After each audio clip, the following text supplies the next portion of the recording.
Hello, I am Lynn Evasian and this is my associate Susan Berry. Are you Mr. Vygotsky? Why yes. I am. I know you may find it odd to find me working as a barista here at Starbucks, but I decided it an interesting adventure for my retirement. I enjoy interacting with folks like yourself, and I am happy to assist you today. Plus, I enjoy a good cup of coffee. I understand you have a group of 6th graders that you are planning an assignment with. Why don't you have a seat and we can discuss it? Thank you so much. So tell me what you have in mind. Lynn, you mentioned the lesson involves cooperative learning. Yes, we are teaching our students a unit in social studies on imports and exports. This will be a 3-week-long unit that will involve having the children work in groups. The groups will share their findings with the class at the completion of the unit. We thought it would be an interesting field trip for one of our groups to visit your fine shop. We are hoping that you can teach us about what you have learned about coffee importing as well as the best way to teach our unit. I would be happy to. I only worked in the education field for 10 years, but I have heard that Stephen Toulmin referred to me as the Mozart of psychology.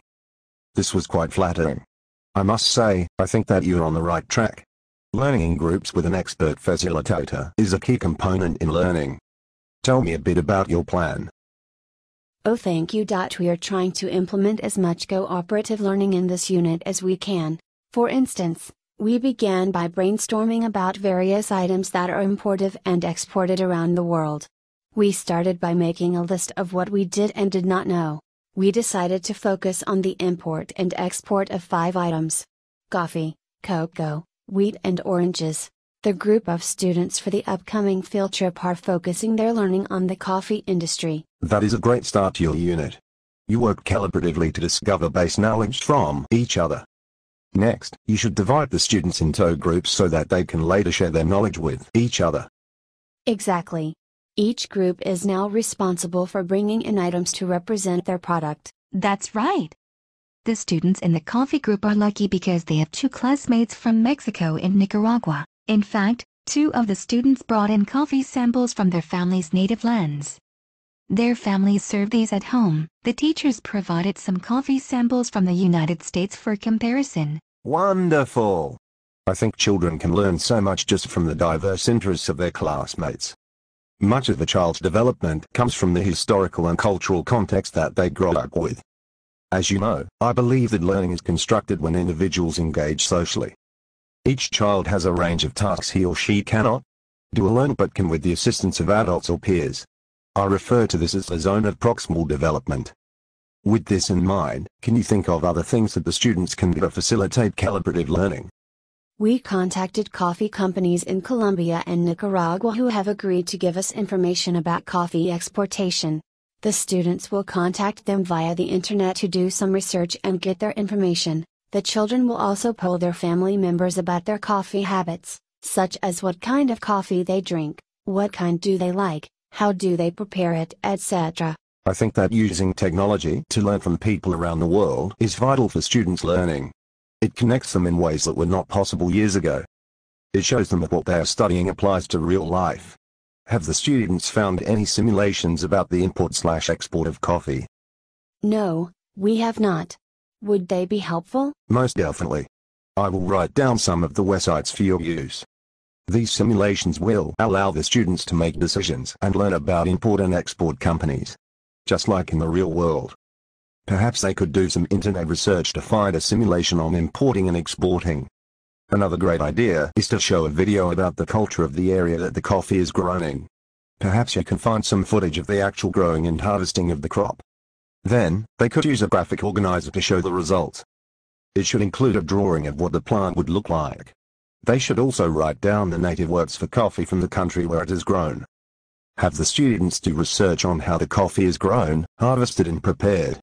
There is also one simulation where the student can act as a coffee barista. I think the students will love to try the simulations. I am sure they will learn a great deal. Are you connecting this social studies unit to other fields of study? I believe that children should not be taught concepts in isolation. Teachers should try to connect the concepts to as many disciplines or real-world experiences as possible. Oh yes, we are. For instance, we did a math unit where the students had to chart the average price of their item. is meant researching coffee prices and determining how much the average cost is for a pound of coffee. The students also had to make a graphic organizer about their results after polling their families about their coffee habits. They will also create articles for the school newspaper about their findings. By writing these articles, they will not only practice their writing but will also teach other classmates about the import-export business. Those are terrific ways to relate their unit to other subjects. Before we begin our chore, would you tell us how we can teach two of our students who are having trouble with the unit? Why, of course. Sometimes students need some one-on-one assistance during the learning process. I refer to this assistance as scaffolding. This entails providing the student with a great deal of support during the early stages of learning. Gradually, as the student is able to take on more responsibility, the support can diminish. For example, if one of your students has difficulty using a graphic organizer, you may choose to model it as a whole class lesson at first. The students will fill it out together as a group. They can refer to their peers' organizers for help. As a teacher, you can offer suggestions on ways to make it easier. Eventually they will be comfortable filling one out on their own. As teachers, I'm sure you know that everyone learns at their own pace and sometimes we all need some extra help. Yes, that is true. You know, one thing I wonder about. We've noticed that some students like to talk out loud while working on a problem. What do you think about this? Well, Lynn, language development is an essential ingredient for the learning process. This self-talk is part of the process. Development occurs as children internalize the signs of their culture. This enables them to think and solve problems without the help of others. I call this self-regulation. Children need to incorporate the speech of others. Then they use that speech to help themselves solve the problems. So not to worry. I've always referred to it as private speech. Later it becomes silent speech, but it is still very important in problem solving. Thank you, that is quite helpful. So can we talk a bit more about the field trip? We will start by having the students tell me what they have already learned about coffee, and then we will let them come behind the counter for a closer look. They will have the chance to smell the different aromas and examine the coffee beans. They can help me fill each bag with a pound of beans. They can also help me grind some beans and fill 1 pound bags of ground coffee. Then I may ask them, what weighs more? A pound of beans or a pound of ground coffee? Ha ha ha. That sounds like a fun activity for them. As I always say, give them an interesting and highly interactive experience and it will help them internalize the learning. This is also beneficial in a group because children reinforce their knowledge through discussing ideas aloud.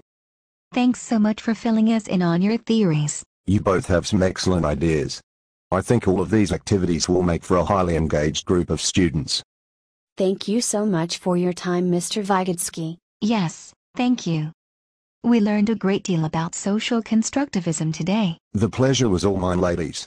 Feel free to bring your students by any time.